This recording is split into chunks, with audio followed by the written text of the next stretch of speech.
আসসালামু আলাইকুম ফ্রেন্ডস, কেমন আছেন? আশা করি আপনারা ভালো আছেন। ইনশাল্লাহ আমিও ভালো আছি। আজকে ছোট্ট একটা ব্লগ নিয়ে চলে এসেছি আপনাদের সামনে ছাদ বাগানে চলে আসলাম। এসে দেখেন আমার কতটা বেগুন হয়েছে আর কতটা মরিচ গাছ হয়েছে, সেগুলো আপনাদের সাথে শেয়ার করব।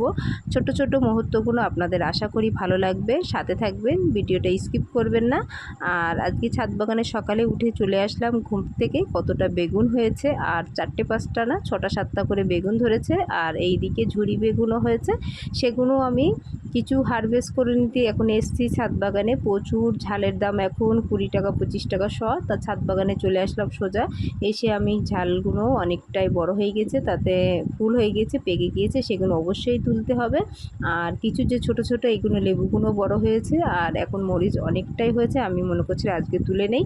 তা আজকে আমি একটু বাপের বাড়ি যাব বললাম, সেখানে বারাসাত গিয়ে জামাল মেডিকেলে যাব। সেখানে আপনার দাদা এখানে আমার অনলাইনে টিকিট কেটে এখানে আমাদের সজনে হাটখোলা আছে, সেইখানে পিজির ডাক্তার আসে। তাই আজকে আমি একটু ডাক্তার বাড়ি যাব। তাই সকাল সকাল উঠে আজকে মরিচ গাছগুলো নিলাম, নিয়ে আমি মনে করো বারাসাত যাবো। আপনার দাদা যেতে দিল না, তার জন্য আমি যাকে মানা করলাম, মাকে বললাম আপনি চলে আসেন, আমি এইখানে ডাক্তার দেখাবো, আপনার জামাই যেতে দেবে না। তা যাই হোক, আপনাদের সাথে শেয়ার করছি। এখন আমি চলে যাবো সজনে হাটখোলায়। সকালবেলা উঠে চা পানি খেয়ে নিয়েছি, ছেলেপিলেকে গুছিয়ে দিয়েছি, তারা স্কুলে চলে গিয়েছে প্রাইভেট। তা আমার এইখানে ডাক্তার আসবে 12টার সময়, আর আমি তার সঙ্গে টিকিট কেটে নিয়েছি।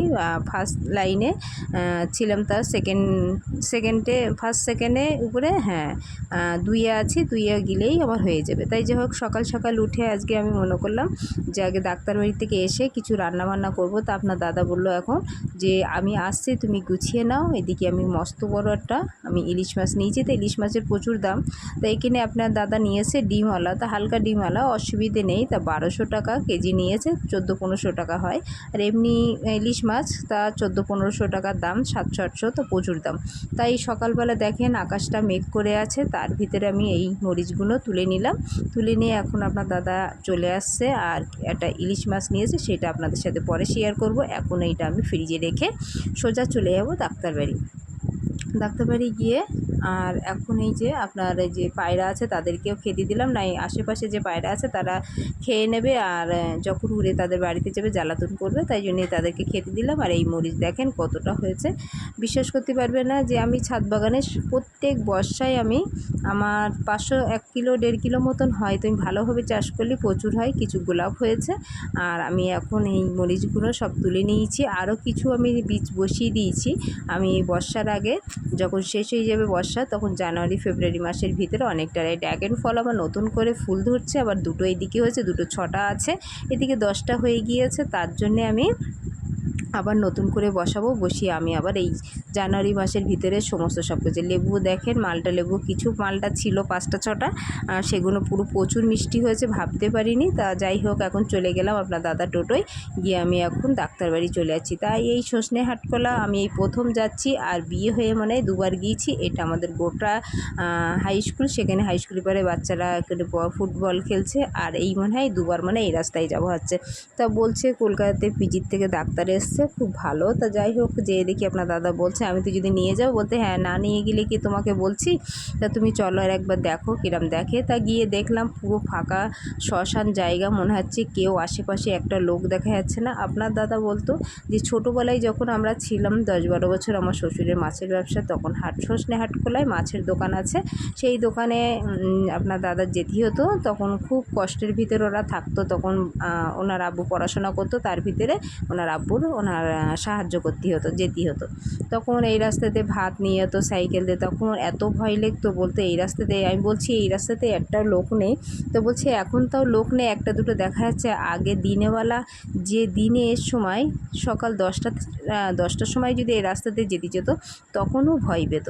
বলে যা এখন তো দাও মাঝে মাঝে কিছু কিছু রাস্তার পাশে কিছু কিছু একটা দুটো ঘর আছে, আর আগে যে মোটেই ঘর ছিল, এই রাস্তাতে গেলে গা সিঁড়িয়ে যেত। তো যাই হোক, আমি তো এই প্রথম যাচ্ছি। আর সবথেকে নাজারাটা ভালো লাগে, আমি শহরের মেয়ে, আমি এই গ্রামে এসে প্রথম আমার খুব ঘৃণা লাগতো যে এইটা দেখেন ভিতরে যে পাকা রাস্তা না, সেটা কাঁচা। আর এখন আমি এই সজনের হাটখোলার উপরে পুরো পাকা মেন রোডের উপরে উঠে গিয়েছি। তাও দেখেন ঘর আছে, আশেপাশে কোনো লোক নেই, পুরো নিষিদ্ধ লোক এই একটা মনে হয় যাচ্ছে মহিলা, যাই হোক। আর আশেপাশে গাড়িরও চাপ খুব কম, তার ভিতরে আমি অনেকটাই ডাক্তারবাড়ির কাছে চলে এসেছি। আর আপনার দাদা বলে যে ছোটোবেলায় আমরা যখন এই রাস্তা দিয়ে যেতাম তখন একটা লোক পর্যন্ত, এইটা মেন রোডটা খুব সুন্দর হয়েছে, আর ভিতরের রাস্তা এত খারাপ, তার জন্যে খুব গাড়ি ওখানে প্রচুর খারাপ হয়ে যেতে। যাই হোক, আমার সবথেকে ভালো লাগে যে ছোটোবেলায় আসতাম, এসে আমি গ্রামে তখন যখন বিয়ে হয়েছিল তখন অতটা ভালো লাগতো না, তা আস্তে আস্তে নিজের সংসারের দিকে মায়া হয়ে গিয়েছে, এখন সব কিছু ভালো। কোনো শহরের কাঁচা, আর এখন ডাক্তারবাবু দেখি পিছন পিছন চলে এসছে, মারুতি থেকে নেমেছে কলকাতা থেকে। আর আমিও এই যে এই রাস্তায় ঢুকছি, বলছি একটা লোক নেই, এইখানে আবার ডাক্তারবাবু আসে? বলছে চলো দেখি। আপনার দাদা বলছে সামনে এগিয়ে চলো, আপনার দাদা হাঁটছে।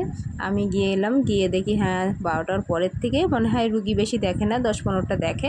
আর চলে আসলাম, কেউ নেই। আমার পরে পরপর চলে এসলো, আমি ডাক্তার দেখিয়ে নিলাম, নিয়ে আবার রওনা দিলাম। দিয়ে রওনা দিয়ে এই দেখেন সজনে হাটখোলার পাশে প্রচুর আখ গাছ আছে, আর অনেকটাই সবথেকে নাজারাটা ভালো লাগে যে গ্রামের ভিতরে পাটকাঠি চাষ, ধান, এটা ওটা দেখতে খুব ভালো লাগে। আগে যখন বিয়ে হয়েছিল তখন এটাই ভালো লাগতো না, যে রাস্তা কাঁচা কাদা, এই জন্যই একদম ভালো লাগতো না। তা এখন এই 17-18 বছর বিয়ে হয়ে এখন সব কিছু সয়ে গিয়েছে, এখন খুব ভালো লাগে। আগে প্রথম আসতাম শুকনোর সময় প্রচুর ভালো লাগতো, তাই বাড়ির সামনে সোজা চলে আসলাম। কাজ পুরো কমপ্লিট হয়ে গিয়েছে, ডাক্তার দেখানো হয়ে গেছে, ওষুধ নেওয়া হয়েছে, আমার 3টে ইঞ্জেকশন দিয়েছে, 3 দিন এখনও 2 সপ্তাহে যেতে হবে। বাড়ির সামনে চলে আসলাম, এসে আমার জায়ের গেটের সামনে গাড়িটা রাখলাম, আর রেখে আমি এখন বাড়ি রওনা দেবো। তা আমি 3টে ইঞ্জেকশন দিয়েছি, একটা ইঞ্জেকশন বাড়িতে 7টার সময় এসে দিয়ে যাবে, আর এখনও সপ্তাহে একদিন গিয়ে দিতে হবে। তা আপনার দাদা যে ফ্রিজে মাছ নিয়ে এসেছিলো, সেই মাছটা আমি এখন বার করে নিলাম, আপনাদের সাথে দেখানো হয়নি। আমি আপনার দাদা এনেছেন, নিয়ে ফ্রিজে রেখে দিয়েছিলাম, ফ্রিজ থেকে বার করে আমি।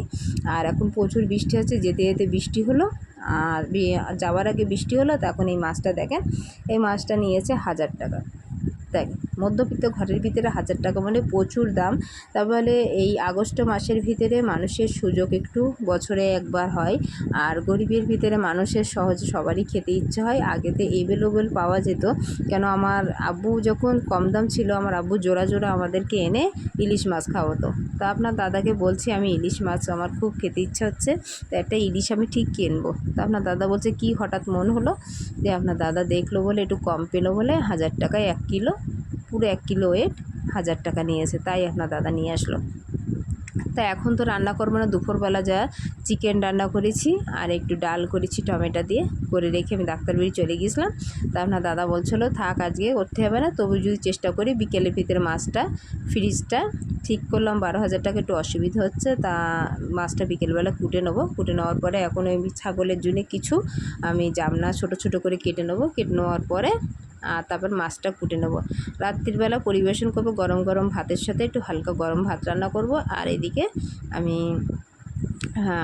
ইয়ে রান্না করব ইলিশ মাছটা, মনে করছিলাম কালকে করব। তা এদিকে মায়ের আসতে বললাম, যে মাকে বললাম চলে আসো, তোমার জামাই ইলিশ মাছ নিয়ে এসছে, তার জন্যে আমি বললাম যে আমার আব্বু তো নেই, তা আমার মাকে ফেলে আমি কোনো কিছু খাই না, কষ্ট হয় মায়ের জন্যে। আর এদিকে তাই মায়েকে ডাকলাম, দেখে এখন এই ইলিশ মাছটা নিয়ে যাব। আর এখন কি হয়েছে, যেটু ফ্রিজে রাখি তাতে আমি কিছু জামনা আছে সেগুলো কেটে নেই, তাই আপনাদের দেখালাম, যে ইলিশ মাছটা দেখানো হয়নি।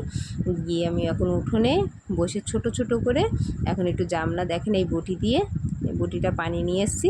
আর এখন ছোট ছোট কেটে নিলে 3 দিন 4 দিনের জন্যে 20 লিটার কেটে নিলে প্রত্যেক দিন আমার অসুবিধা হয় না, কেন এখন বর্ষার সময় মাঠে যাওয়াই যায় না, কেন এত কাদা, আর কাদায় আমার প্রচুর ঘৃণা লাগে, পায়ে আমার এমনি হাজা লাগে, আর কাদা লাগলে আমার পায়ে ঘা হয়, ওই জন্যে আমি মাঠে যেতে চাই না। এখন এই বিসলি কেটে ছোট ছোট করে কাটবো। দেখেন আপনারা যদি এরকম পশুপালন করতে চান তো অবশ্যই এরকম ছোট ছোট করে কেটে আটা দিয়ে প্রথম বিসলিটা ভিজিয়ে রেখে নরম করে নেবেন, তারপর হালকা আটা দিয়ে তারপর ওদেরকে খেতে দেবেন। পুরো দেখেন আপনাদেরকে মাঠে যেতে হবে না। যাই হোক, ফ্রিজ থেকে বার করে দেখেন মাছটার সাইজ, আর মাছটা গোলগাল আছে। আর মাছ যখনই আপনারা নেবেন, লম্বা মাছ নেবেন না, মাছটা নিলে পুরো গোলগাল নিতে হতো। দেখেন আজকে শুধু সর্ষে বাটা দিয়ে, পোস্ত বাটা দিয়ে, আর এইখানে শুধু হলুদ দিয়েছি, কোনো আদা রসুন কিছু দিইনি।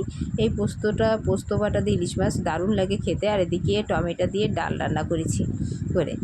আর আজকে এই দুপুরবেলা করতাম, তা দুপুরবেলা করিনি, এটা রাত্রিরের জন্যে মা এসছে। তা দেখেন কত সুন্দর তেল কেটে উঠেছে আর দারুণ লাগবে খেতে। তো অবশ্যই কারা কারা এখনও ইলিশ মাছ কিনেননি এই আগস্ট মাসের ভিতরে অবশ্যই কমেন্ট করে জানাবেন। আর ভালো লাগলে অবশ্যই সাথে থাকবেন। আর যারা নতুন হয়েছেন, এখনও যারা নতুন হয়ে সাবস্ক্রাইব করেন অবশ্যই করেন। আর নতুন দিদি ও পুরনো দিদি সবাইকে এই ভিডিওটা দেখার জন্য অনুরোধ করছি। আর অবশ্যই আপনারা সাথে থাকবেন। অসংখ্য অসংখ্য আপনাদের ধন্যবাদ।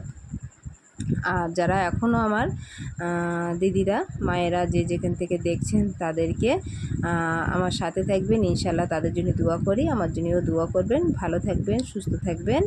আল্লাহ হাফেজ।